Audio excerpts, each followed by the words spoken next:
चलिए, बहुत बहुत स्वागत है आप सबका। Welcome all of you. Ghotul coaching classes और IAS ट्यूटोरियल की तरफ से हम महिला एवं बाल विकास विभाग के द्वारा कुल 440 पदों के लिए जो महिला पर्यवेक्षक का पद स्वीकृत किया गया है, उसमें आपके सिलेबस में आप देख रहे हैं भाग 1 में महिला एवं बाल विकास से संबंधित योजनाएं एवं कार्यक्रम दिया गया है। कुल 20 प्रश्न यहां से पूछे जाएंगे 40 अंकों का, और बहुत ही महत्वपूर्ण हो जाता है इस सब्जेक्ट को पढ़ना, क्योंकि ये आपके लिए एक नया सिलेबस है। ठीक है, क्योंकि बाकी जो जीएस के पोर्शन है वो आप लोग पढ़ते रहते हैं, अन्य कंपटीशन एग्जाम में भी बाकी जीएस के पोर्शन पूछे जाते हैं। इसमें महिला एवं बाल विकास से संबंधित योजनाएं और कार्यक्रम एक नया जो है सिलेबस है, आप कह सकते हो। इसकी तैयारी आपको विशेष रूप से करनी है। तो हम मूल रूप से इन 40 अंकों के लिए, है ना, आपको तैयारी कराने जा रहे हैं हमारे IAS ट्यूटोरियल और घोटुल कोचिंग क्लासेस के ऐप पर, जिसके लिए हम आपको एक न्यूनतम फीस के साथ, है ना, 499 के रुपीस में हम ये पूरी की पूरी जो सिलेबस है आपको स्पेशली सिलेबस में स्पेशली मेंशन कर दिया हूँ। भाग 1 का महिला एवं बाल विकास से संबंधित योजनाएं और कार्यक्रम, इसको हम कवर कराने जा रहे हैं। ठीक है, जो कि आपको लाइव भी मिलेगा। ध्यान दीजिएगा, ये जो क्लासेस है ये आपको लाइव भी मिलेगा। लाइव क्लासेस के साथ साथ ये रिकॉर्डेड क्लासेस भी आपको मिलेगा।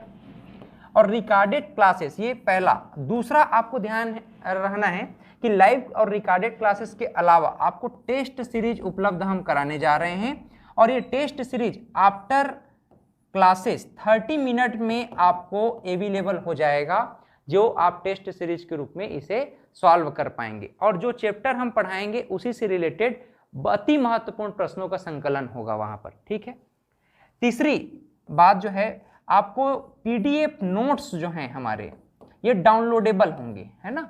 इन PDF नोट्स को आप डाउनलोड करके प्रिंट आउट भी ले सकते हैं। तो चलिए, आज हम महिला एवं बाल विकास संबंधित कुछ महत्वपूर्ण बिंदुओं पर बात करें। जैसा कि यहां पर लिखा हुआ है, शासकीय प्रतिवेदन वर्ष 2022-23, ये पूरा प्रतिवेदन है, शासकीय प्रतिवेदन 2022-23 का। ये PDF नोट्स भी आपको अभी अवेलेबल हो पाएगा हमारे एप्लीकेशन पर। तो घोटुल कोचिंग क्लासेस और IAS ट्यूटोरियल का एप्लीकेशन सर्वप्रथम आप लोग डाउनलोड कर लीजिए, जिसका लिंक नीचे दिया गया है डिस्क्रिप्शन बॉक्स में, है ना। तो चलिए, आज हम शासकीय प्रतिवेदन में कुछ महत्वपूर्ण बिंदुओं को थोड़ा समझ लेते हैं, और ये जानने का प्रयास करेंगे कि हम पढ़ रहे हैं वहां से प्रश्न कौन कौन से पूछे जाएंगे, और हम प्रश्नों के आधार पर, जो प्रश्न पूछा जाएगा उसी के आधार पर हम आपको पूरा या कंप्लीट स्टडी कराने वाले हैं। चलिए, शासकीय प्रतिवेदन 2022-23 के अनुसार अगर हम देखें तो महिला एवं बाल विकास विभाग छत्तीसगढ़ शासन के संदर्भ में कुछ बातें आपको विशेष करके ध्यान रखनी चाहिए।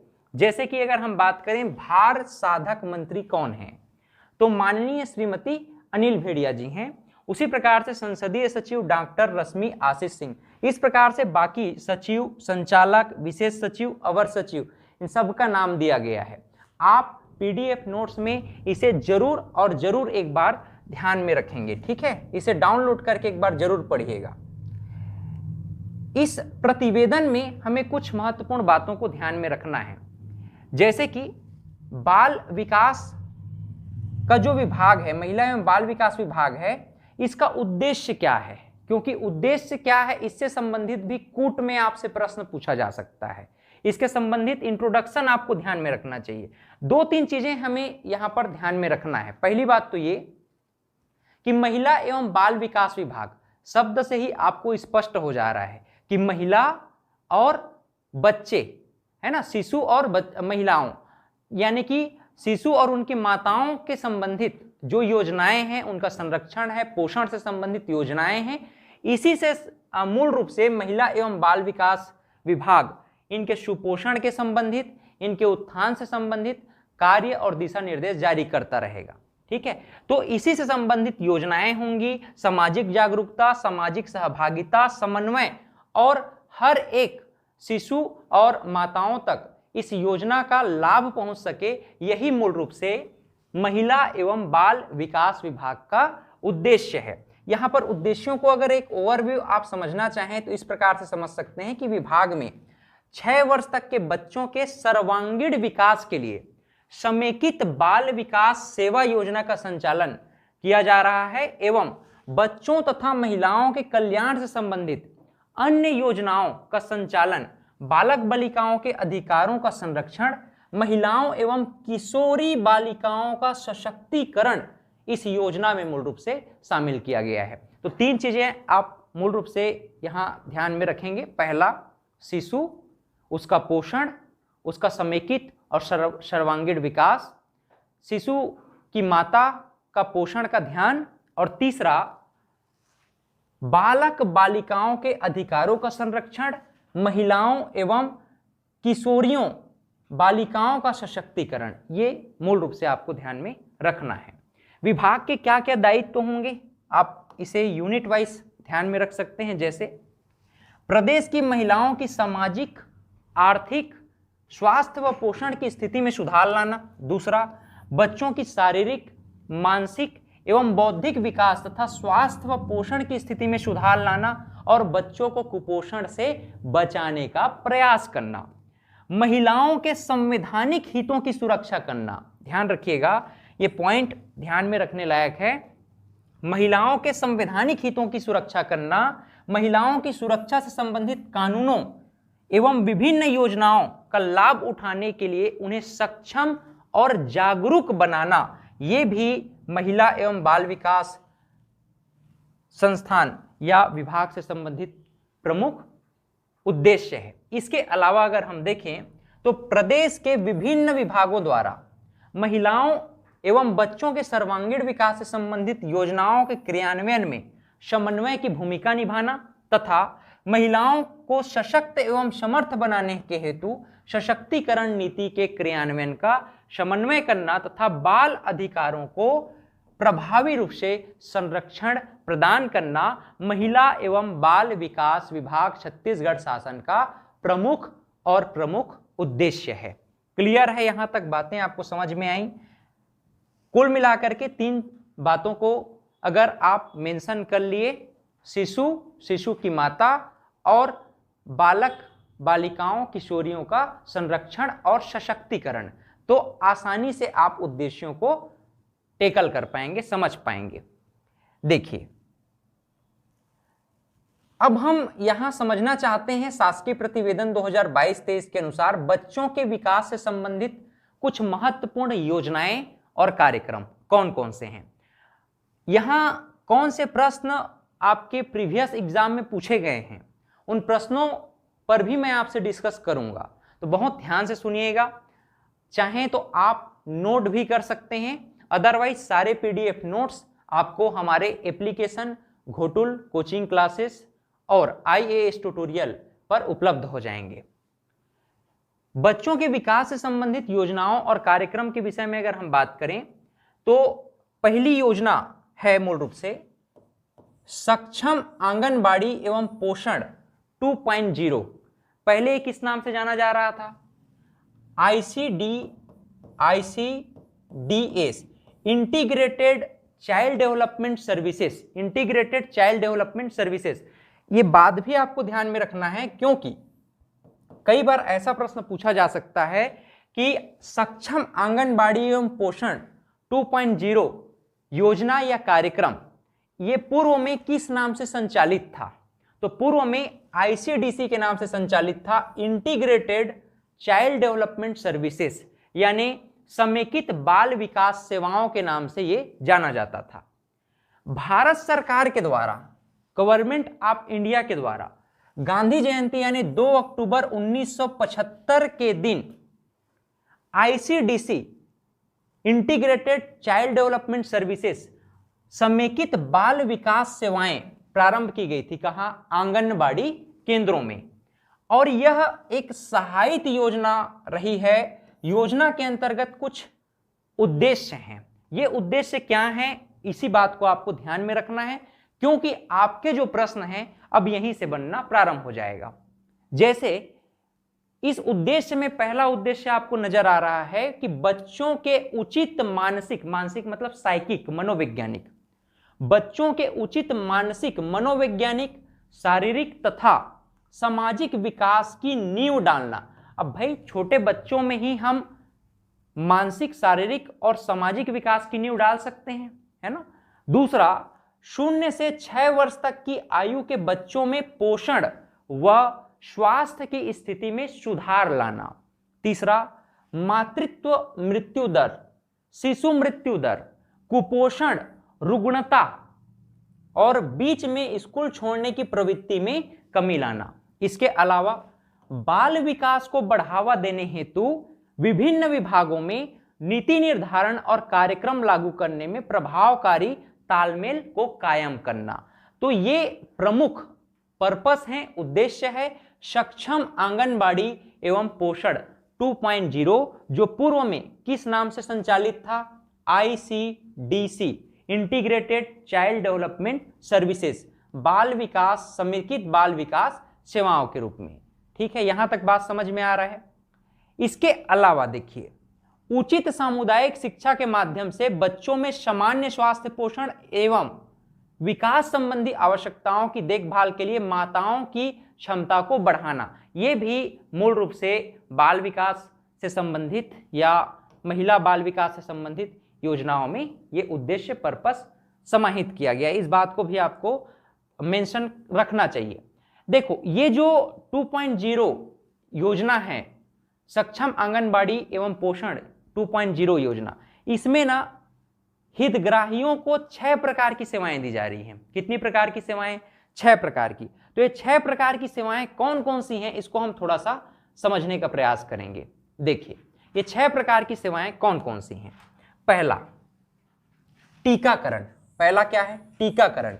टीकाकरण की अगर हम बात करें तो गर्भवती महिलाएं एवं 0 से 6 वर्ष के आयु तक के बच्चों को टीकाकरण अभियान के माध्यम से टीकाकरण किया जा रहा है। स्वास्थ्य की जांच करना, गर्भवती महिलाएं, धात्री माताएं एवं 0 से 6 वर्ष तक के आयु के बच्चे। यहां पर आप लोग समझ नहीं पाएंगे धात्री माताएं क्या हैं। जो माताएं बच्चे को जन्म दे चुकी हैं, है ना, 0 से 6 वर्ष के जिनके बच्चे हैं, उनका लालन पालन कर रही हैं, देख रेख कर रही हैं, उन माताओं को हम धात्री माताएं कहते हैं। क्लियर है? तो स्वास्थ्य की जांच करना, किनकी जांच करना है? गर्भवती महिलाएं, धात्री माताएं तथा 0 से 6 वर्ष के आयु के बच्चों का। इसके अलावा संदर्भ सेवाएं, संदर्भ मतलब related services, that is called related services. Related services. अब रिलेटेड सर्विसेज के अंतर्गत हम देखें तो 0 से 6 वर्ष तक की आयु के गंभीर कुपोषित बच्चे, निःशक्त बच्चे, जोखिम वाले बच्चे, बीमार बच्चे, खतरे के लक्षण वाले गर्भवती महिलाएं और शिशुवती माताओं को इसमें शामिल किया गया है। हितग्राहियों में पूरक पोषण आहार, वेरी इंपॉर्टेंट, ध्यान में रखने लायक।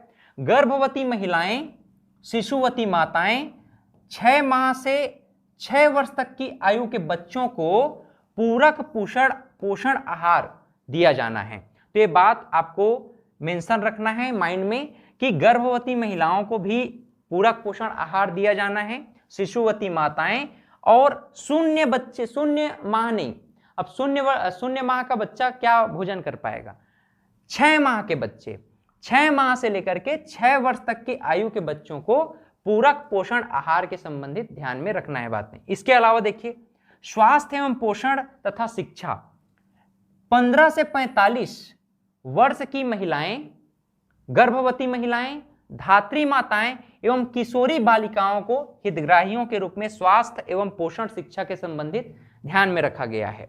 शाला पूर्व और अनौपचारिक शिक्षा के संदर्भ में बात करें तो 3 से 6 वर्ष तक के आयु के समस्त बच्चों को, सभी बच्चों को हितग्राही माना गया है शाला पूर्व अनौपचारिक शिक्षा के अंतर्गत। क्लियर? यहां तक सबको समझ में आ गया? चलिए आगे बढ़ते हैं। इसमें मैं कुछ बातें आपको और क्लियर कर दूं। जैसे हम टीकाकरण की बात कर रहे हैं तो टीकाकरण के विषय में कुछ बातें आपको और एडिशनल याद रहना चाहिए। जैसे अब मैं बात करूं सभी जिलों में टीकाकरण के संदर्भ में, तो जिले के सभी आंगनबाड़ी केंद्रों पर नियमित टीकाकरण करने का अभियान जो चलाया जाता है, 0 से 6 वर्ष तक हम लोग देखते हैं तो 0 से 2 वर्ष के दौरान ही कहा जाता है कि टीकाकरण हो जाना चाहिए मूल रूप से। इसमें बीसीजी का टीका है ना, कौन सा टीका है, बीसीजी का टीका, OPV, pentavalent rotavirus vaccine, IPV measles, DTP booster dose measles, booster dose vitamin A, booster OPV के अलावा जापानी बुखार के भी टीके यहाँ पर उपलब्ध कराए गए हैं। इसके अलावा अगर हम देखें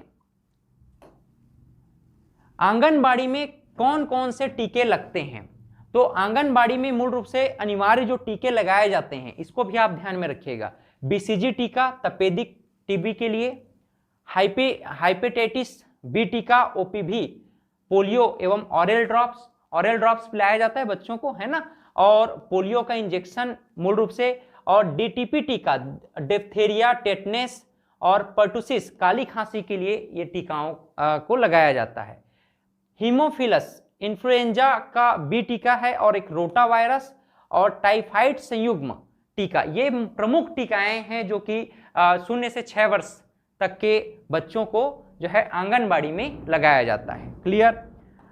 मैंने जो अभी आपसे डिस्कस किया इसमें एक प्रश्न आपका किया गया था, ठीक है, ये प्रश्न को थोड़ा देख लीजिए। कौन सा प्रश्न था, प्रीवियस एग्जाम में आपका एक प्रश्न पूछा गया था क्वेश्चन नंबर 17 में कि समेकित बाल विकास परियोजना 2 अक्टूबर 1975 से शुरू हुई है। अब इसमें 3 ऑप्शन आपके दे दिए गए, वैसे मैंने आपको पहले ही बताया कि कूट में आपका प्रश्न किया जाएगा, तो 3 ऑप्शन आपके दिए गए हैं। कौन कौन सा, यहां पर देखिए कि समेकित बाल विकास परियोजना 2 अक्टूबर 1975 में शुरू किया गया। 4 ऑप्शन में एक ऑप्शन आपका क्या है कि 2 अक्टूबर 1975 में शुरू किया गया, ये तो सही बात है, हम लोगों ने पढ़ा भी है कि 2 अक्टूबर 1975 से समेकित बाल विकास परियोजना शुरू की गई है। संदर्भित सेवाएं शारीरिक रूप से विकलांग बच्चों, जोखिम वाले बच्चों और बीमार बच्चों को दी जाती है, तो ये संदर्भित सेवा में बिल्कुल सही बात है ना। संदर्भित सर्विस की अगर हम बात करें, रिलेटेड सर्विस की बात करें तो ये बिल्कुल सही है। तीसरा, शाला पूर्व शिक्षा 3 से 6 वर्ष के बच्चों को दी जाती है, ये बात भी हम लोगों ने पढ़ा है। पूरक पोषण योजना नवजात शिशुओं के लिए है, ये बात गलत है, क्योंकि पूरक पोषण योजना को हम लोगों ने क्या पढ़ा है कि माताओं के लिए भी रहेगा, ठीक है, बालिकाओं के लिए भी रहेगा, और 6 माह से 6 वर्ष तक के बच्चों के लिए रहेगा। तो इस प्रकार से ये जो चौथा ऑप्शन है ये आपका क्या होगा, गलत हो जाएगा। ऑप्शन 1, 2 और 3 सही होगा। इस प्रश्न को एक नजर आप लोग और देख लीजिए ताकि आपको स्पेशली ये बात ध्यान में रहे कि आपका प्रश्न किस तरह से किया जा रहा है। मेरा कहने का मतलब क्या है, हम जो है काफी रिसर्च के द्वारा आपको पढ़ा रहे हैं, एकदम रिसर्च करके पढ़ा रहे हैं कि आपके एग्जाम में कौन कौन सा प्रश्न पूछा गया है और पूछा जाएगा। मैं कह रहा हूं पूछा जाएगा, संभावना नहीं, पूछा जाएगा। तो इस बात पर आप विशेष करके फोकस रहिए। यहां संदर्भ सेवा से संबंधित प्रश्न पूछा गया है, आपका शाला पूर्व से संबंधित प्रश्न पूछा गया है, और पूरक पोषण आहार से संबंधित प्रश्न पूछा गया है ना। तो केवल एक पॉइंट आपको ध्यान में रखना है कि ये योजना क्या है। योजना 2 अक्टूबर 1975 से शुरू किया गया, समेकित बाल विकास परियोजना या सेवा के रूप में सक्षम आंगनबाड़ी एवं पोषण 2.0 के नाम से अब वर्तमान में जाना जाता है। और इसमें टीकाकरण, स्वास्थ्य जांच, संदर्भ सेवाएं 0 से 6 वर्ष तक, और पूरक पोषण में गर्भवती महिलाएं, शिशुवती माताएं 6 माह से लेकर के 6 वर्ष तक। इसी को उसने क्या बोल दिया है, ना तो गर्भवती महिलाएं बोला है, ना तो शिशुवती माताएं बोला है, केवल शिशु बोल दिया है। तो शिशु में तो जन्मजात शिशु भी आता है, लेकिन जन्मजात शिशु को पूरक आहार की आवश्यकता ही क्या है, 6 माह से 6 वर्ष तक के बच्चों को पूरक पोषण की आवश्यकता है ना। चलिए नेक्स्ट हम आगे बढ़ते हैं। आंगनबाड़ी कार्यकर्ता सहायिका को दिए जा रहे मानदेय और अन्य सुविधाएं, इसको हम थोड़ा समझ लेते हैं। अब देखिए इसमें एक आपको कुछ सुधार करके पढ़ना है या फिर अपडेट करके पढ़ना है, हम कहें तो ज़्यादा बेटर रहेगा। अब अपडेट करके आपको क्या ध्यान में रखना है, इस बात पर भी हम फोकस रखेंगे चीज़ों को। जैसे कि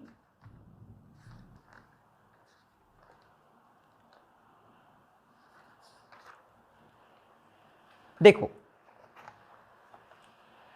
यहां पर आंगनबाड़ी कार्यकर्ता, आंगनबाड़ी सहायिका, मिनी आंगनबाड़ी कार्यकर्ता के विषय में मानदेय को बताया गया है ना। तो भारत शासन के द्वारा और राज्य शासन के द्वारा कुल प्रदान मानदेय क्या है, और यही आपके एग्जाम में पूछा भी जा सकता है, क्योंकि डेटा से संबंधित भी कुछ प्रश्न पूछे जा सकते हैं। जैसे कि अगर हम बात करें, अभी 1 अप्रैल 2023 में जो बजट में घोषणा किया गया है, 1 अप्रैल 2023, 1 अप्रैल 2023 के बजट में जो घोषणा किया गया है, इस घोषणा के अनुसार अगर हम देखें तो ये जो 6,500 रुपए है, इसको बढ़ा करके कितना कर दिया गया, 10,000 रुपए, है ना। इसको बढ़ा करके 10,000 रुपए कर दिया गया है। वहीं अगर हम बात करें आंगनबाड़ी सहायिका के मानदेय के संबंध में, तो 3,250 रुपए है, इसे बढ़ा करके 5,000 रुपए कर दिया गया है।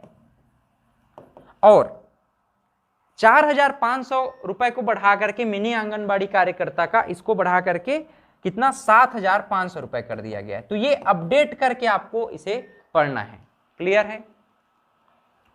इसके अलावा यूनिफॉर्म के संदर्भ में बात करें तो 2 यूनिफॉर्म प्रति वर्ष 500 रुपए प्रति नग के हिसाब से, और मृत्यु उपरांत अनुग्रह राशि जो मूल रूप से 5,000 रुपए है, यहां पर है ना, 50,000 रुपए है। क्या, 50,000। जनसंख्या मापदंडों के अनुसार नवीन आंगनबाड़ी केंद्रों की स्वीकृति का मापदंड क्या है, ये बात आप थोड़ा ध्यान में रखेंगे। जैसे कि 400 से 800 की जनसंख्या पर एक आंगनबाड़ी केंद्र, और वहीं अगर हम बात करें 800 से 1600 जनसंख्या पर 2 आंगनबाड़ी केंद्र होंगे।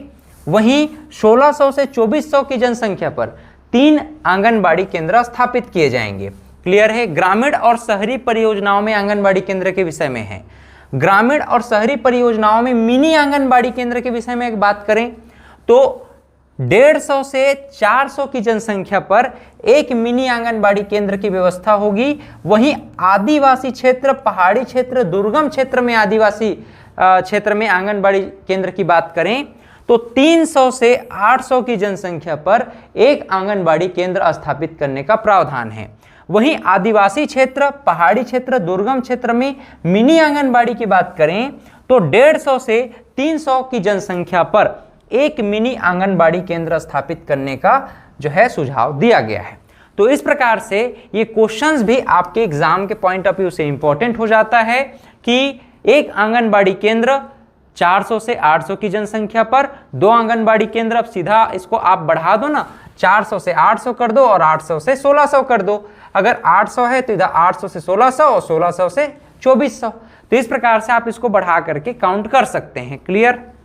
तो 800 से 400 से 800 जनसंख्या पर 1, 800 से 1600 जनसंख्या पर 2 और 1600 से 2400 जनसंख्या पर 3 आंगनबाड़ी केंद्र। मिनी आंगनबाड़ी में 150 से 400 की जनसंख्या पर एक मिनी आंगनबाड़ी। आदिवासी दुर्गम क्षेत्र में आंगनबाड़ी 300 से 800 की जनसंख्या पर एक, और मिनी आंगनबाड़ी 150 से 300 जनसंख्या पर एक मिनी आंगनबाड़ी स्थापित किया जाना है। तो ये बात सबको समझ में आया। शासकीय प्रतिवेदन 2022-23 में आंगनबाड़ी, मिनी आंगनबाड़ी केंद्रों के संचालन की स्थिति नवंबर 2022 के संदर्भ में हम देखें तो कुल 33 जिलों की अगर हम बात करें तो 33 जिलों में ये बात आपको मिनी आंगनबाड़ी और आंगनबाड़ी केंद्रों के संदर्भ में ध्यान में रखना है। जैसे कि यहाँ पर आप देख पा रहे हैं, स्वीकृत आंगनबाड़ी केंद्र, संचालित आंगनबाड़ी केंद्र, स्वीकृत मिनी आंगनबाड़ी केंद्र और स्वीकृत संचालित मिनी आंगनबाड़ी केंद्र। सबसे पहले हम स्वीकृत आंगनबाड़ी केंद्र देखेंगे, फिर संचालित आंगनबाड़ी केंद्र, फिर स्वीकृत मिनी आंगनबाड़ी केंद्र और संचालित मिनी आंगनबाड़ी केंद्र। तो देखो स्वीकृत आंगनबाड़ी केंद्र कितने हैं, कुल 33 जिलों की बात करें तो 46,660 हम यहाँ पर देख पा रहे हैं। 46,660 ये क्या है, स्वीकृत आंगनबाड़ी केंद्र है। लेकिन 46,140 आंगनबाड़ी केंद्र अभी क्या हैं, संचालित हैं। ये क्या हैं, संचालित है। ये पूछा जा सकता है कुल आंगनबाड़ी केंद्र नवंबर दिसंबर 2022-23 के अनुसार शासकीय प्रतिवेदन के अनुसार कुल संचालित आंगनबाड़ी केंद्रों की संख्या क्या है? 46,140। और स्वीकृत कितना किया गया है? 46,660। वहीं अगर मिनी आंगनबाड़ी केंद्र की बात करें तो कुल स्वीकृत मिनी आंगनबाड़ी केंद्र की संख्या कितनी है? 5,814। और वर्तमान में संचालित मिनी आंगनबाड़ी केंद्र की संख्या क्या है? 5,654। ठीक, तो ये बातें आपको ध्यान में रखना है ताकि डेटा से संबंधित आपके प्रश्न आसानी से बन सके। और आप इस बात से निश्चिंत रहें, हम जो आपके लिए MCQ टेस्ट सीरीज लेकर के आ रहे हैं वहां पर हम डेटा को बिल्कुल ध्यान में रख करके, अपडेटेड डेटा को ध्यान में रख करके आपके लिए MCQ उपलब्ध कराने जा रहे हैं टेस्ट सीरीज में। तो डेटा से संबंधित हर MCQ टेस्ट में आपको 2-4 प्रश्न डेटा से संबंधित मिलेंगे जो कि बहुत ही एग्जाम ओरिएंटेड होगा। ठीक, चलिए आगे बढ़ते हैं। इसके बाद हम देखें सक्षम आंगनबाड़ी एवं पोषण 2.0 के संदर्भ में, जो कि पूर्व में किस नाम से जाना जा रहा था, अभी हम लोगों ने पढ़ा ICDS, यानी I का मतलब इंटीग्रेटेड, IC यानी कि इंटीग्रेटेड चाइल्ड डेवलपमेंट सर्विसेज के रूप में ये जाना जा रहा था। इसमें सक्षम आंगनबाड़ी एवं पोषण 2.0 के अंतर्गत पूरक पोषण आहार की व्यवस्था की गई है। तो ये पूरक पोषण आहार सप्लीमेंट न्यूट्रिशन की बात कही जा रही है। तो ये सप्लीमेंट न्यूट्रिशन क्या है? प्रदेश के सक्षम आंगनबाड़ी एवं पोषण 2.0 के अंतर्गत आंगनबाड़ी केंद्रों के माध्यम से दी जाने वाली 6 सेवाओं में से पूरक पोषण आहार एक महत्वपूर्ण सेवा है। भारत शासन द्वारा पूरक पोषण आहार व्यवस्था के संबंध में दिए गए वित्तीय एवं पोषण मापदंडों के अनुसार पोषण आहार का विवरण किस प्रकार से है, इसको हम थोड़ा समझना चाहते हैं। जैसे कि आपको ध्यान में रखना है, 6 माह से लेकर के 3 वर्ष के सामान्य एवं गंभीर कुपोषित बच्चों एवं गर्भवती व शिशुवती माताओं के लिए पोषण आहार की व्यवस्था यानी पूरक पोषण आहार की व्यवस्था की गई है। ये नवजात शिशु लिख सकता है, और नवजात शिशु जैसे ही लिखा आपका उत्तर उसे नहीं लेना है, वह गलत ऑप्शन है, क्योंकि 6 माह से लेकर के 3 वर्ष के आयु के सामान्य बच्चों या गंभीर कुपोषित बच्चों के संदर्भ में है। वहीं गर्भवती एवं शिशुवती माताओं के लिए पूरक पोषण आहार के संबंध में ये बातें कही जा रही हैं। जैसे टेक होम राशन के अंतर्गत इस श्रेणी में हितग्राहियों को गेहूं आधारित रेडी टू ईट फूड प्रदान किया जा रहा है, जिसमें रागी व मूंगफली, याद रखिए रागी व मूंगफली का समावेशन भी किया गया है। 6 माह से 3 वर्ष के सामान्य आयु के बच्चों को 125 ग्राम तथा 6 माह से 3 वर्ष के आयु के गंभीर कुपोषित बच्चों को 200 ग्राम रेडी टू ईट प्रतिदिन सप्ताह में 6 दिवस, याद रखिएगा। कई बार प्रश्न पूछा जा सकता है कि सप्ताह में 7 दिन दिया जाता है क्या रेडी टू ईट फूड? नहीं भाई, सप्ताह में 7 दिन नहीं, सप्ताह में 6 दिवस हेतु यह रेडी टू ईट फूड की सेवाएं प्रदान की जा रही हैं। गर्भवती एवं शिशुवती माताओं को घर ले जाने हेतु प्रति दिवस 150 ग्राम के मान से सप्ताह के 6 दिवस हेतु रेडी टू ईट फूड दिया जा रहा है। रेडी टू ईट फूड का निर्माण एवं प्रदाय कार्य माह अप्रैल 2022 से छत्तीसगढ़ राज्य बीज एवं कृषि विकास निगम द्वारा किया जा रहा है। तो ये भी एक प्रश्न इंपॉर्टेंट हो जाता है कि छत्तीसगढ़ में 6 माह से 3 वर्ष के आयु के सामान्य एवं गंभीर कुपोषित बच्चों तथा गर्भवती एवं शिशुवती माताओं के लिए पूरक आहार पोषण आहार के अंतर्गत मूल रूप से रेडी टू ईट फूड का वितरण माह अप्रैल 2022 से किसके द्वारा प्रदान किया जा रहा है? तो छत्तीसगढ़ राज्य बीज एवं कृषि विकास निगम के द्वारा यह बीज प्रदाय किया जा रहा है। यहां तक समझ में आया? अब देखिए, पूरक पोषण आहार कार्यक्रम के अंतर्गत 2022-23 में लगभग कितना? लगभग 23.43 लाख हितग्राहियों को लाभान्वित किया गया। ये IMP है, ठीक है, ध्यान रखिएगा।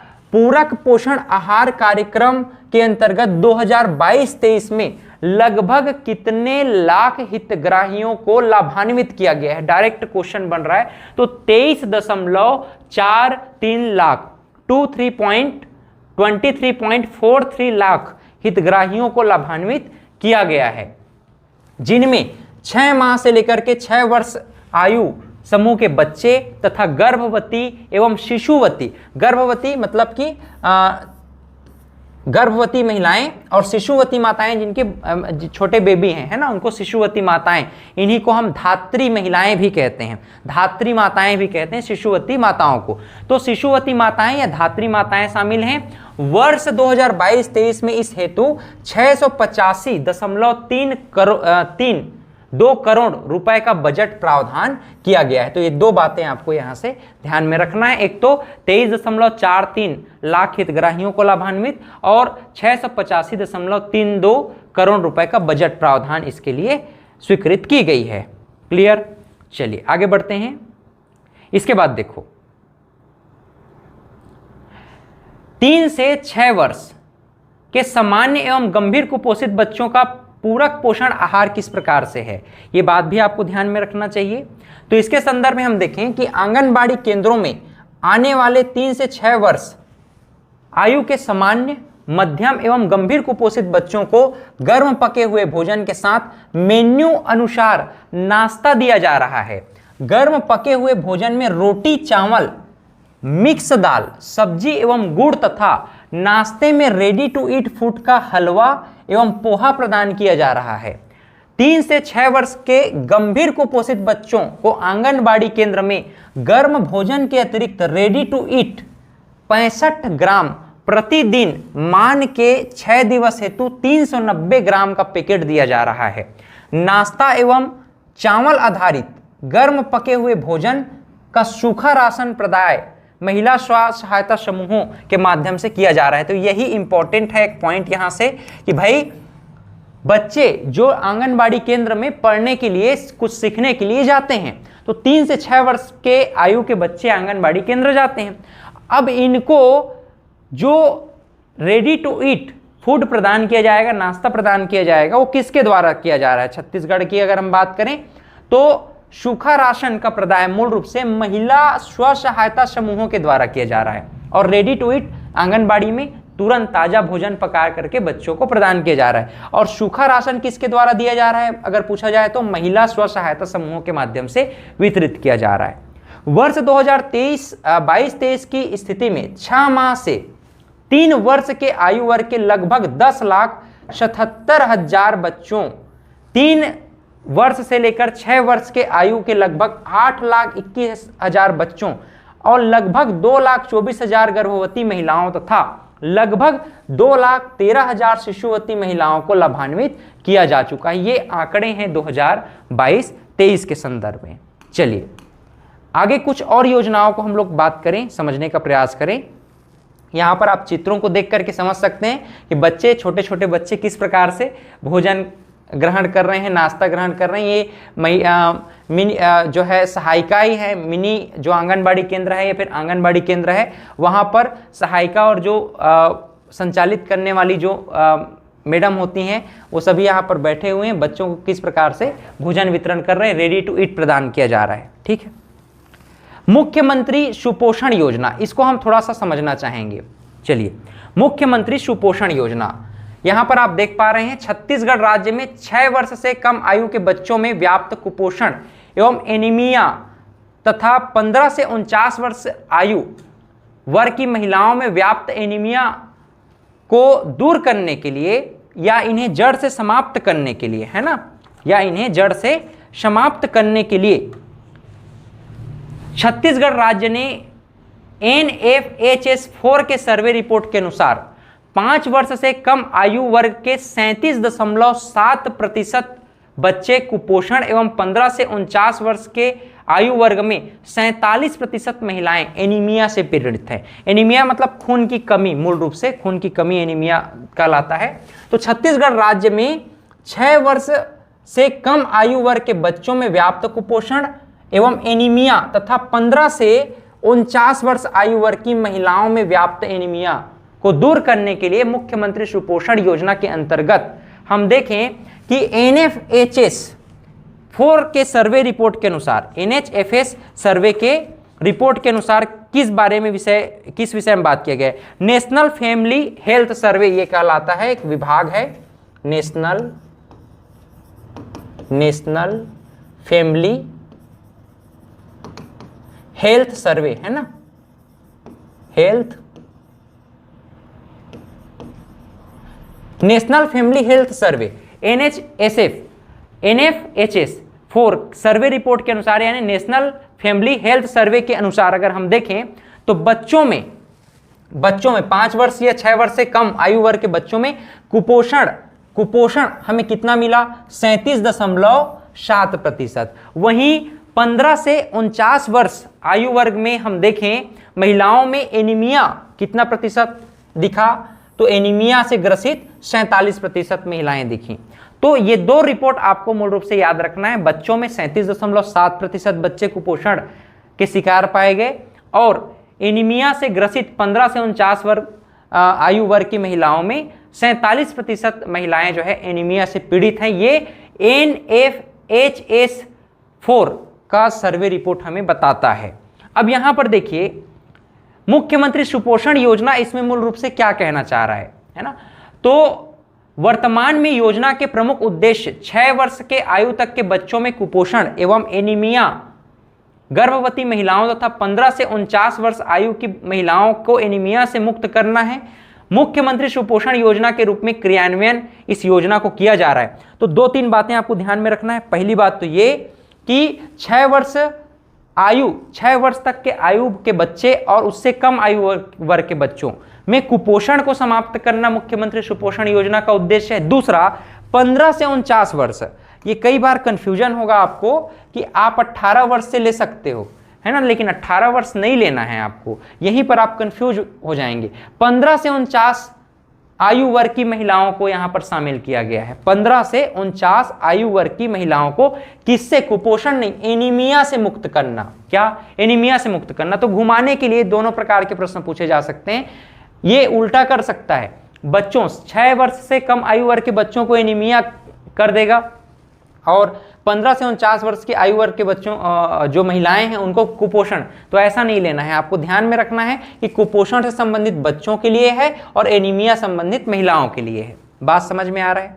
अब देखिए यहां पर योजना के अंतर्गत प्रदेश में प्रारंभ योजना से माह 2022 की स्थिति में 6 माह से 6 वर्ष आयु वर्ग के 2,60,000 से अधिक बच्चों कुपोषण से मुक्त हो चुके हैं और पोषण आहार के रूप में गर्म पका हुआ भोजन, अंडा, लड्डू, मूंगफली, दलिया आदि प्रदान किया जा रहा है।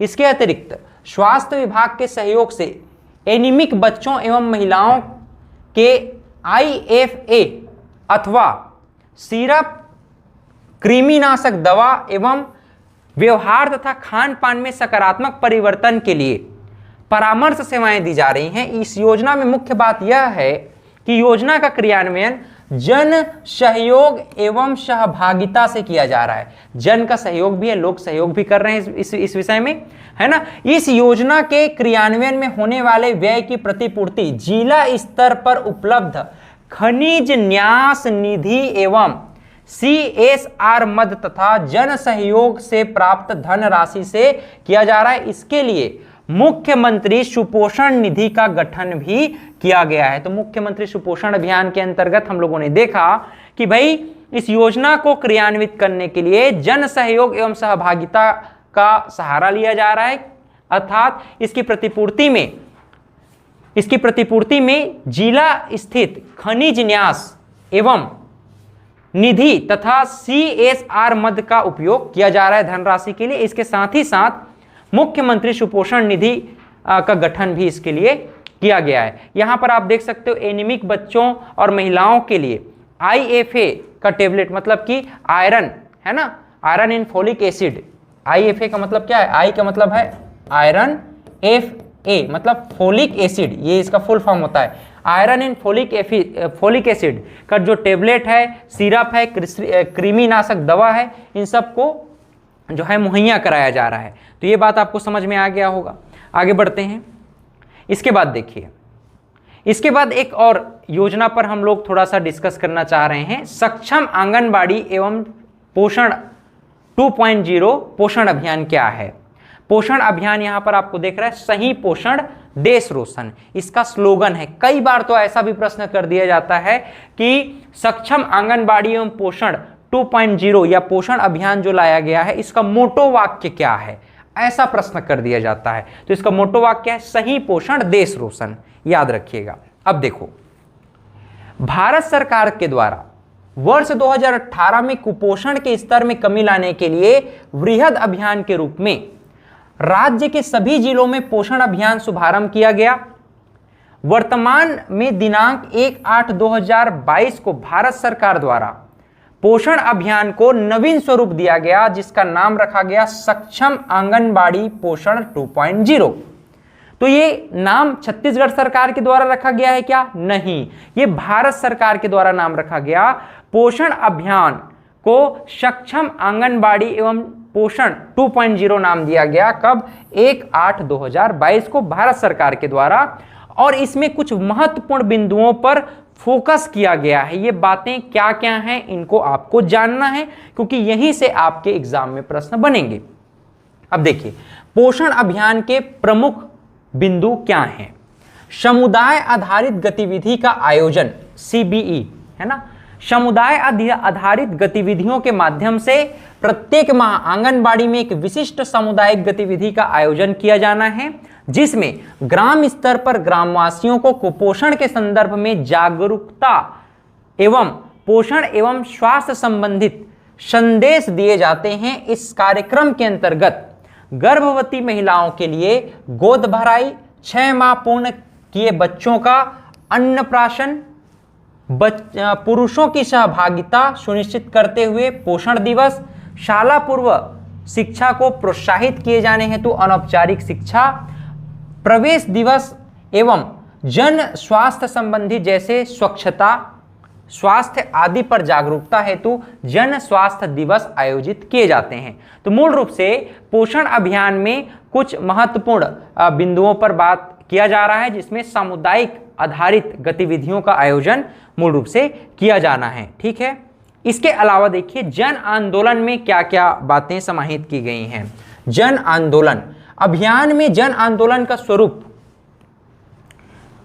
आंदोलन को कौन सा स्वरूप दिया गया है? जन आंदोलन का स्वरूप दिया गया है, जिसमें सूचना, शिक्षा, संचार को समाहित किया गया है, ICT को समाहित किया गया है ना। इंफॉर्मेशन एंड कम्युनिकेशन टेक्नोलॉजी के माध्यम से हम अधिक से अधिक लोगों तक यह जागरूकता फैला सकें, क्योंकि आज हम जानते हैं टेक्नोलॉजी का समय है, आर्टिफिशियल इंटेलिजेंस AI का युग है।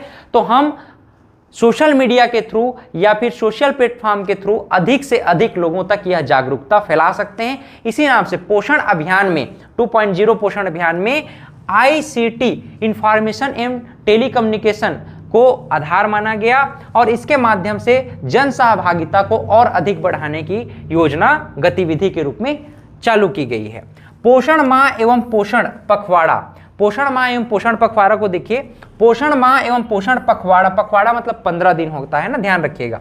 पोषण माह मतलब कि ये 30 दिवस की बात करता है, 30 डेज, और पखवाड़ा शब्द जो है 15 डेज की बात करता है। ठीक है, 15 दिवस की बात करता है।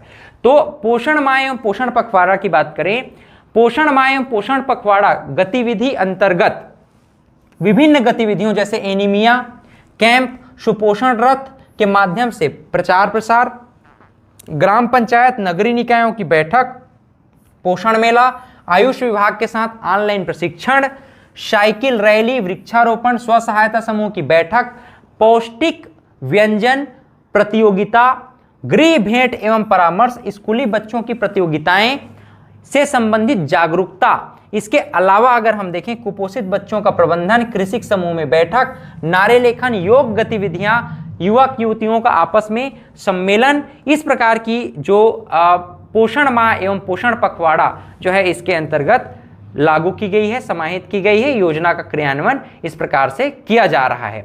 ठीक है, यहां अभी तक अगर हम देखें तो कुल प्रतिभागी कितने शामिल हुए? तो 2,25,45,647 प्रतिभागी अब तक इसमें शामिल हो चुके हैं। इसी में प्रोत्साहन राशि का प्रावधान है, इंसेंटिव का प्रावधान है। तो पोषण अभियान अंतर्गत निर्धारित लक्ष्य को प्राप्त किए जाने पर प्रोत्साहन के रूप में प्रति माह आंगनवाड़ी कार्यकर्ताओं को 500 रुपए तथा सहायिकाओं को 250 रुपए देने का प्रावधान भी किया गया है, ताकि उनको इंसेंटिव मिलता रहेगा आंगनबाड़ी कार्यकर्ताओं को, और आंगनबाड़ी कार्यकर्ता और सहायिका को तो अधिक से अधिक इस योजना को लोगों तक पहुंचाने का काम करेंगे, प्रोत्साहित होते रहेंगे। तो है ना, पोषण ट्रैकर ऐप के माध्यम से डेटा का संप्रेषण, सीधी सी बात है, हम कुछ नवीन टेक्नोलॉजी को अपनाएंगे ताकि अधिक से अधिक लोगों तक इस अभियान के बारे में अवेयरनेस, जागरूकता हम पहुंचा सकें। तो पोषण ट्रैकर ऐप भी इसी का एक जो है योगदान दे रहा है इसमें, जिसमें आंगनबाड़ी केंद्र की रिपोर्टिंग को डिजिटल प्लेटफॉर्म के माध्यम से प्रदान कैसे किया जाए, इसके लिए हमने पोषण ट्रैकर ऐप का सहारा लिया है डेटा संप्रेषण के लिए। मूल रूप से विभिन्न विभागों के मध्य अभिसरण, कन्वर्जेंस।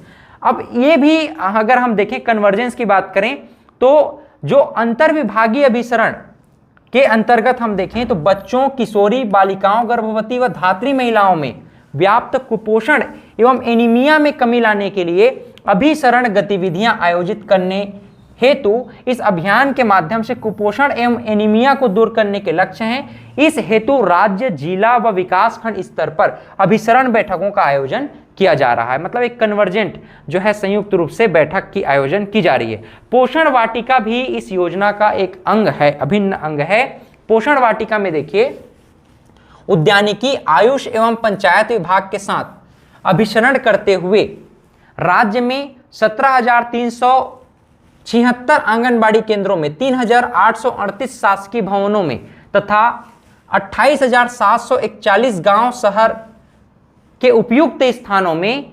87,160 घरों की बाड़ियों, छतों में पोषण वाटिकाओं का निर्माण किया जा रहा है। यहां पर आप देख रहे हो पोषण वाटिका का कहने का मतलब जिसमें आयरन, फोलिक एसिड जैसे जो पदार्थ हैं, विटामिन्स हैं, वह प्रयुक्त हों, खनिज और विटामिन्स प्रयुक्त हों, ऐसे पोषण वाटिका का आयोजन किया जा रहा है। हम लोग देखें IFA, iron and folic acid, तो एनीमिया को दूर करने के लिए सहायक मेडिसिन होता है, तो उसी के संदर्भ में ये पोषण वाटिका भी आयोजित की जा रही है। ठीक, अब देखो इसके अलावा देखिएगा, इसके अलावा हम राज्य स्तरीय साइकिल रैली इत्यादि के माध्यम से भी हम देख रहे हैं कि आंगनबाड़ी कार्यकर्ताएं, सहायिकाएं आपस में इस योजना को जन सहभागिता तक ले जाने का प्रयास कर रहे हैं, ताकि अधिक से अधिक सुपोषण अभियान को कुपोषण मुक्त करने के लिए एनीमिया मुक्त छत्तीसगढ़ और एनीमिया मुक्त भारत की जो कल्पना है, इसको साकार करने के लिए इस प्रकार की जो व्यवस्था है और प्रयास है, छत्तीसगढ़ शासन बाल एवं महिला एवं बाल विकास विभाग के द्वारा प्रयास किया जा रहा है। ठीक है, बच्चों को देखो फैंसी ड्रेस प्रतियोगिता की जा रही है। ये जो है फैंसी ड्रेस प्रतियोगिता ग्रीन पेड़ पौधों के आधार पर अवेयरनेस के लिए किया जा रहा है ना। स्वास्थ्य जांच के विषय में यहाँ पर आप देख रहे हैं शिशु संरक्षण एवं कृमि मुक्ति अभियान के संबंध में बच्चों को पोलियो ड्रॉप्स इत्यादि पिलाए जा रहे हैं, और यहाँ पर पोषण प्रदर्शनी प्रतियोगिता का भी आयोजन मूल रूप से किया गया है। चलिए कुछ और योजनाओं के विषय में हम लोग आपसे डिस्कस करना चाहते हैं अभी, ताकि आप इन बातों को ध्यान में रखते हुए जो IMP क्वेश्चंस आपके एग्जाम में बनेंगे उन प्रश्नों को भी आप आसानी से समझ पाएं। जैसे मुख्यमंत्री बाल संदर्भ योजना, इसको अगर हम देखें तो मुख्यमंत्री बाल संदर्भ योजना क्या है भाई? इस योजना को वर्ष 2009 में प्रारंभ किया गया। तो एक प्रश्न तो यहीं से बनता है कि मुख्यमंत्री बाल संदर्भ योजना कब प्रारंभ किया गया था? तो मुख्यमंत्री बाल संदर्भ योजना वर्ष 2009 से प्रारंभ किया गया है। गंभीर कुपोषित बच्चों को कुपोषण के चक्र से बाहर लाकर कुपोषण की दर में कमी हेतु योजना का संचालन किया जाना इसका उद्देश्य है, और इसमें विशेषज्ञों के परामर्श के अनुसार सेवाएं उपलब्ध कराई जा रही हैं, जिसमें प्रत्येक विकास खंड में माह में 2 दिवस संदर्भ दिवस के रूप में चिन्हांकित किया गया है। वहीं बच्चों के संक्रमण की पहचान करना, निजी चिकित्सा परीक्षण संस्थान में अधिकतम 300 रुपए सीमा तक स्वास्थ्य जांच की व्यवस्था करना, एक हितग्राही को वर्ष भर में अधिकतम 500 रुपए तक की दवाएं तथा आवश्यकता होने पर चिकित्सा अधिकारी के परामर्श से इससे अधिक राशि की दवाएं उपलब्ध कराई जा सकेगी। ये क्या है? मुख्यमंत्री बाल संदर्भ योजना के संदर्भ में बातें हम कर रहे हैं। क्लियर है? अच्छा, इसके बाद देखिए, इसके बाद जो आपका इंपॉर्टेंट टर्म ध्यान में रखना है, छत्तीसगढ़ राज्य में कुपोषण की स्थिति एवं रोकथाम हेतु छत्तीसगढ़ शासन के द्वारा कौन कौन से प्रयास किए जा रहे हैं। तो छत्तीसगढ़ महिला एवं बाल विकास विभाग के द्वारा कुपोषण, शिशु मृत्यु दर, मातृत्व मृत्यु दर में कमी लाने के लिए समय समय पर अवेयरनेस प्रोग्राम जो है जन सामुदायिक या सहभागिता के माध्यम से आयोजित किया जाता रहा है। और राष्ट्रीय स्तर पर सर्वेक्षणों के अलावा वजन त्योहार एक इंपॉर्टेंट यहां पर फैक्ट है। वजन त्योहार में क्या होता है कि राज्य में सभी 5 वर्ष तक के आयु के बच्चों का वजन किया जाता है और वजन लेकर के ऑनलाइन सॉफ्टवेयर के माध्यम से पोषण स्तर का मापन 2012-13 से किया जा रहा है। तो ये वजन त्योहार के संबंध में आप लोग विशेष करके ध्यान में रखेंगे। वजन त्योहार जो है ना, यहां पर देख रहे हो छोटा सा बच्चा है, इस छोटे से बच्चे का वजन लिया जा रहा है। यहां पर एक सॉफ्टवेयर लगा हुआ है और इस मशीन में क्या होता है, बच्चे का 5 वर्ष तक के बच्चे का वजन और हाइट इन वेट दोनों को मेजर किया जाता है। तो हाइट और वेट को मेजर करके उस सॉफ्टवेयर के द्वारा, है ना, ऑनलाइन सॉफ्टवेयर के द्वारा बच्चे के पोषण के स्तर को मापा जाता है। हाइट और वजन के माध्यम से बच्चे के पोषण के स्तर को, लेवल को मापा जाता है। यह कब से चालू है, कब से किया जा रहा है काम? 2012-13 से वजन त्योहार या 5 वर्ष से आयु से कम बच्चों को ऑनलाइन सॉफ्टवेयर के माध्यम से उसका वजन और हाइट को मेजर करके उसके पोषण का स्तर मापा जा रहा है। ये इंपॉर्टेंट है ना, 2012-13 से यह जो है कार्य किया जा रहा है। ये काफी अच्छा कुपोषण मुक्ति अभियान के लिए काफी अच्छा प्रयास रहा है। अब देखिए, इसी में देखिएगा, राष्ट्रीय परिवार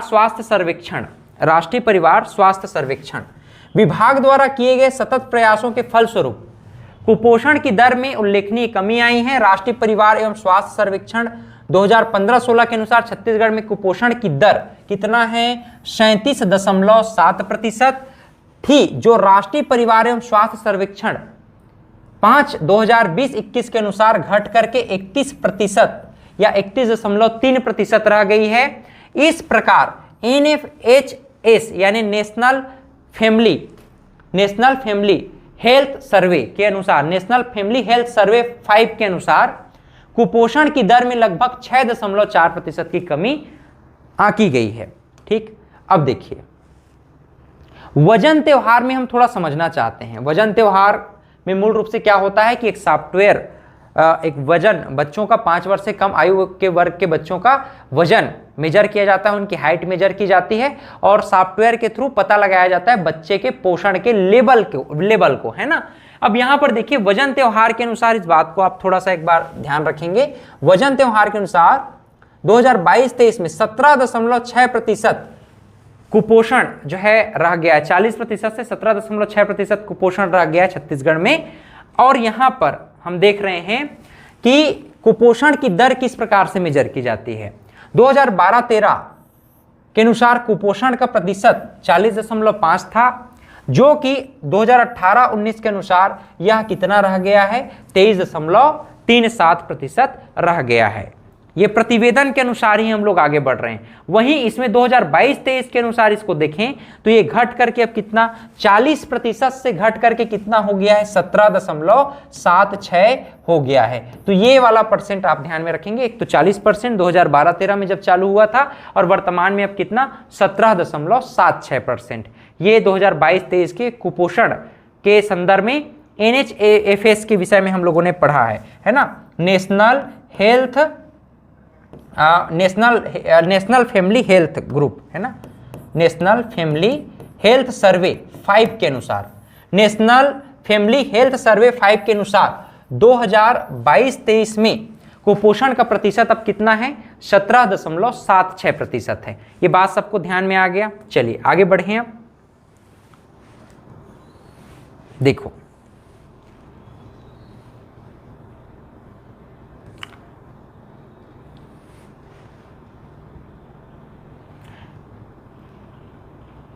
यहां पर आप ध्यान में रखेंगे,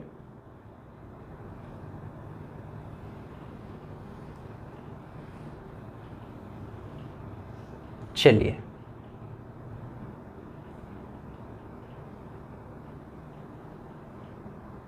किशोरी बालिकाओं के लिए योजनाएं, किशोरी बालिकाओं के लिए योजनाएं क्या है। किशोरी बालिका का मतलब क्या समझे, किशोरी बालिका मतलब 11 से 14 वर्ष के आयु वर्ग के बच्चों को यहाँ पर किशोरी बालिकाओं के संदर्भ में कहा गया है। अब देखो एक चीज आपको जो मैंने आपको बताना था प्रीवियस, उसमें वजन त्योहार के विषय में जो मैंने आपको बताया उसमें कुछ बातें आपको ध्यान में रखना है, जो कि NHFS के विषय में मैंने आपको कुछ बातें डिस्कस किया है। National family health survey, national family health survey है ना, नेशनल फैमिली हेल्थ सर्वे 5 के अनुसार 17% का कुपोषण दर हम लोग देख रहे हैं छत्तीसगढ़ में।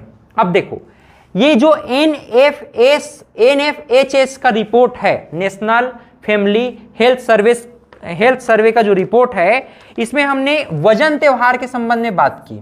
कौन सा त्योहार, वजन त्योहार के विषय में हम लोगों ने बात किया। भाई ये वजन त्योहार में हम लोगों ने बात किया है मूल रूप से,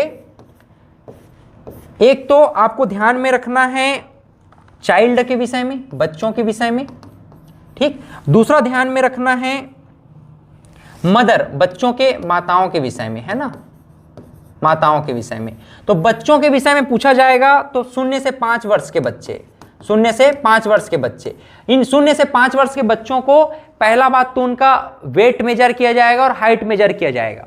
वहीं मदर के विषय में बात करें तो मदर में 14 से 35 वर्ष के, 14 से 35 वर्ष, ये नोट कर लो ना, 14 से 15 वर्ष के, 14 से 35 वर्ष की जो महिलाएं हैं, 14 से 35 वर्ष की जो महिलाएं हैं, इनमें वजन और कुपोषण, बच्चों में कुपोषण को ध्यान में रखा गया जाएगा। और महिलाओं में मूल रूप से हम लोग देखें वजन त्योहार में सुपरवाइजरों के मार्गदर्शन में महिलाओं का जांच परीक्षण किया जाएगा आंगनबाड़ी केंद्रों में ही, जिसमें हीमोग्लोबिन, बीपी और शुगर की जांच की जाती है। महिलाओं के संदर्भ में 2-3 चीजें याद रखना है, एक तो हीमोग्लोबिन का, है ना, हीमोग्लोबिन का, दूसरा बीपी का जांच किया जाएगा और तीसरा शुगर का जांच किया जाएगा। तो 3 प्रकार की जांच की व्यवस्था, एक तो हीमोग्लोबिन ब्लड काउंट रेट को पता करेंगे, हीमोग्लोबिन को, दूसरा ब्लड प्रेशर चेक किया जाएगा और तीसरा शुगर की जांच की जाएगी। तो ये 3 प्रकार की जो प्रमुख जांच है, ये जांच NFHS के अनुसार आंगनबाड़ी कार्यकर्ता के निर्देशन में या उसके देखरेख में जो गर्भवती महिलाएं हैं या 14 से 35 वर्ष की महिलाएं हैं, उनका haemoglobin test, blood pressure test और शुगर टेस्ट निःशुल्क किया जाएगा। और बच्चों के संदर्भ में 0 से 5 वर्ष के जो बच्चे हैं, उनको कुपोषण को मेजर करने के लिए एक सॉफ्टवेयर और वजन को मेजर करके कुपोषण का लेवल मेजर किया जाएगा। जो मेजर करने के बाद हमको जो NFHS 5 का रिपोर्ट आया, उसके अनुसार लगभग 17% कुपोषण छत्तीसगढ़ में रहा, जो कि 2012-13 में जब ये प्रारंभ हुआ तो लगभग 40% था। तो ये डेटा आपको कनेक्ट हुआ होगा, मैं उम्मीद करता हूं। बहुत इंपॉर्टेंट डेटा मैंने आपके साथ शेयर किया है, ध्यान में रखिएगा। अब देखो योजना के अंतर्गत प्रदान की जाने वाली सेवाओं के संदर्भ में हम बात करें तो गैर पोषण आहार घटक के अंतर्गत कुछ कार्यक्रम हैं जो संचालित की जा रही हैं, जैसे IFA का वितरण। IFA का मतलब मैंने बताया आयरन, I का मतलब है iron and folic acid, folic acid, इसी को हम क्या कह रहे हैं, IFA ए कह रहे हैं, आयरन एंड फोलिक एसिड। तो IFA का वितरण, ये टेबलेट है एक प्रकार से, आयरन एंड फोलिक एसिड का वितरण राष्ट्रीय हेल्थ मिशन के अंतर्गत संचालित national nutrition anaemia control programme के समन्वय के आधार पर किया जा रहा है। वहीं हेल्थ चेकअप एवं रेफरल सर्विस की अगर बात करें तो सभी हितग्राही बालिकाओं का माह में कम से कम एक बार सामान्य स्वास्थ्य जांच किशोरी दिवस के रूप में किया जाएगा। यानी कि किशोरी दिवस हर माह होगा, याद रखना, किशोरी दिवस हर माह होगा, किशोरी दिवस हर माह मनाया जाएगा। ठीक है, किशोरी दिवस को village health and nutrition day के साथ सिंक्रोनाइज किया जाना है। इस प्रकार से किशोरी दिवस माह में कम से कम, है ना, माह में कम से कम एक बार स्वास्थ्य जांच के रूप में किया जाएगा। हेल्थ चेकअप रेफरल सर्विस की है।